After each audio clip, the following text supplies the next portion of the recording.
Podcasts are hot right now. How do I know? Well, you're listening to one right now, aren't you? But you might be wondering, how on earth do I get my voice out there and start my own podcast? It all seems so intimidating. Between hosting and platforms and monetization, it can get real complicated real quick. Well, I'm going to let you in on a little secret. We started this podcast over 2 years ago, not knowing clue one on how to do it. So how do we do it? We did it with Anchor. Anchor is the free podcast app with creation tools that allow you to record and edit your podcast right from your phone or computer. And Anchor will distribute your podcast for you, so it can be heard on all the platforms like Spotify, Apple Podcasts, and many more. And everybody likes money, right? Well, you can make money from your podcast with no minimum listenership. It's everything you need to make a podcast in one place. So go right now, download the free Anchor app, or go to Anchor FM to get started. It's the E-Commerce Minute, your daily dose of e-commerce, tech, and retail news with your hosts, Bart Mraz and John Suter. The E-Commerce Minute is a production of Sumo Heavy, a digital commerce consulting firm in Brooklyn, New York, and Philadelphia. Find us on the web at sumoheavy.com.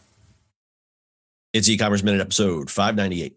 In today's episode, Amazon to open grocery store not called Whole Foods in 2020. Amazon's acquisition of Whole Foods 2 years ago shook up the grocery industry.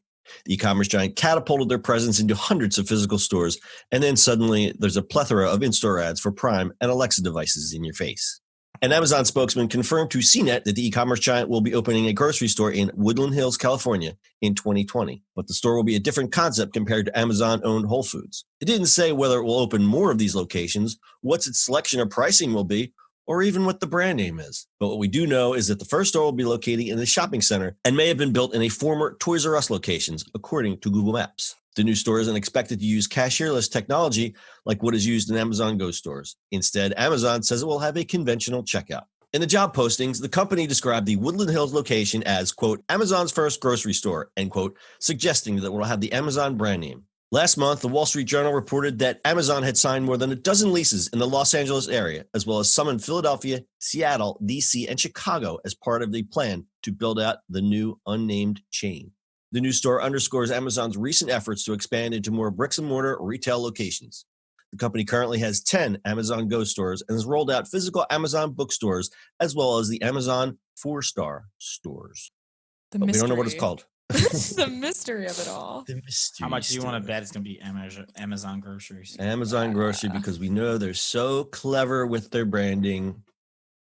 Amazon Prime grocery, Amazon grocery Prime. Amazon but it's not Prime. going to be Go.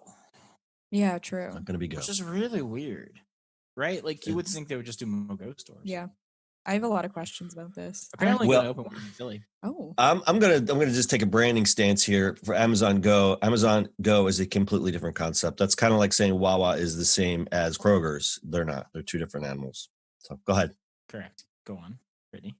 Oh, I don't know. I don't even know what I don't know. I'm just like, why, why go to all this trouble when you already have physical presence in like other grocery stores and stuff like that? Well, here's the reason. Go ahead. I have a take, but Bart, you go ahead. I mean, it's the same thing as saying like delivery. They already use UPS. Rest of them, they're making their own. Like the idea behind everything, they're gonna make their own stuff. Right. It's just plain and simple. Yeah.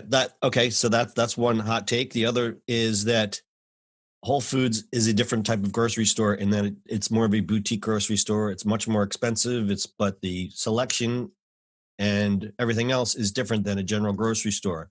I think what they're doing is.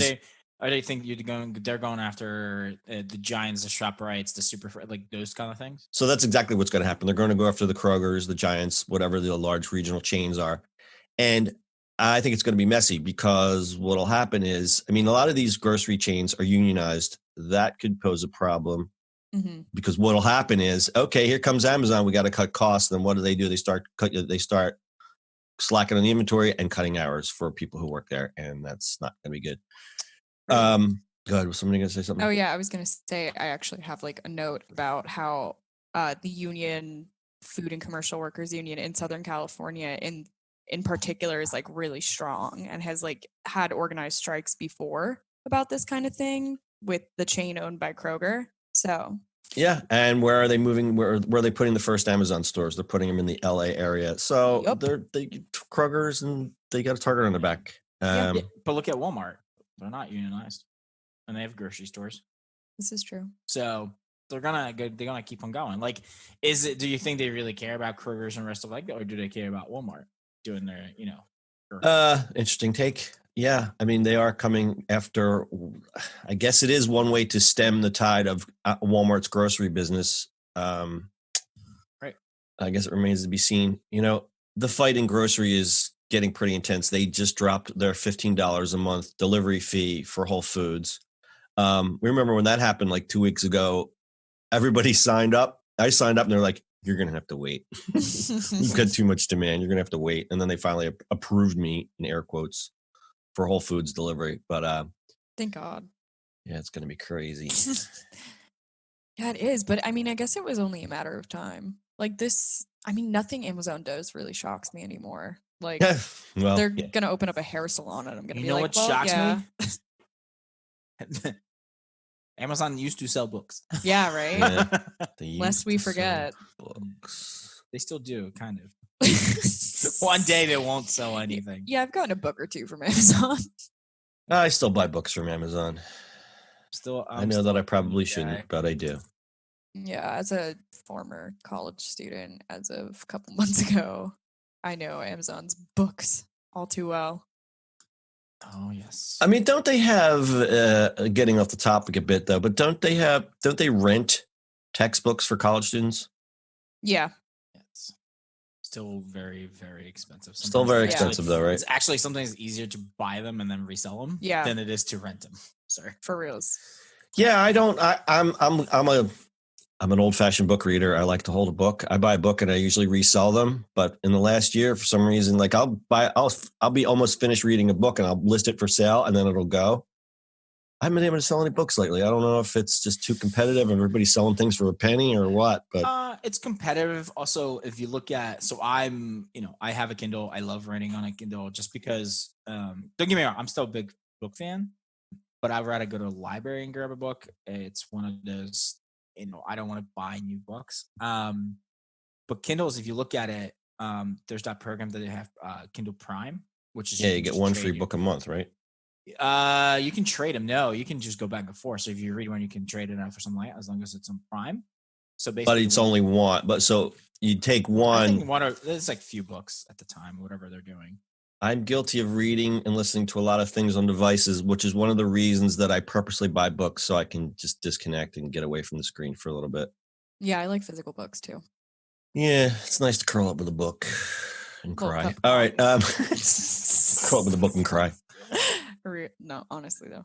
Well, you know what? I would love to see where they're going to put it in Philly. A gigantic Sears that's been around ever since I've been alive closed up in the Chamonix Mall. Mm. And I keep saying, my God, would that make a great Whole Foods? But if Amazon put a grocery store there, I wouldn't be mad about that either. Nope.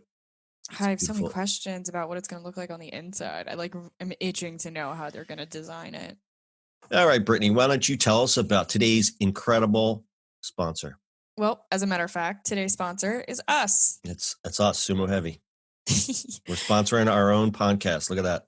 Look at us. Look, who would have thought? Who would have thought? To quote the Paul Rudd video. Hey listeners, did you know that Sumo Heavy has a weekly newsletter? Yep, you heard that correctly. Sumo Heavy publishes a weekly newsletter filled with our latest blog posts, e-commerce news, and tips, as well as e-commerce events and job listings. We've also got a feature called Our Latest Obsession, which is our one favorite thing we found on the internet that week. Each jam-packed email drops bright and early every Friday morning, so get in the know and join our other super smart subscribers. Head on over to bit.ly/Sumo Heavy newsletter. You can subscribe and also read all of our past issues while you're there. So don't get left out. All the cool kids are doing it. Go subscribe. Now, seriously, do it. Yeah, do what the girl tells you. It's bit.ly/Sumo Heavy newsletter. Go check it out. All right, we'll close it up with a little stat time. According to New York-based Strategic Resource Group's estimates, Amazon's share of the 1.4 trillion with a T U.S. retail business could grow from less than 2% now to as much as 10% by the end of the next decade. Dear God. E-commerce accounted for just 10.1% of U.S. retail sales in Q2 2019. So brick and mortar offers tremendous potential for Amazon, according to Business Insider. And a final stat, in 2018, Amazon's physical stores, which include Whole Foods, Amazon Books, and Amazon Go, accounted for $17.2 billion, or 7.4% of the company's total net sales. And that's according to Motley Fool. You guys got anything else? Nope. All right, that's your e-commerce minute for today. We'll see you on the internet tomorrow.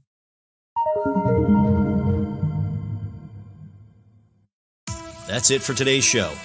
If you like the show, do us a favor and subscribe or leave us a review on iTunes. And don't forget, you can now listen to the e-commerce minute on your Amazon device. Just add e-commerce minute to your flash briefing. And finally, if you have a comment or suggestion or just want to say hi, find us on social media at Sumo Heavy.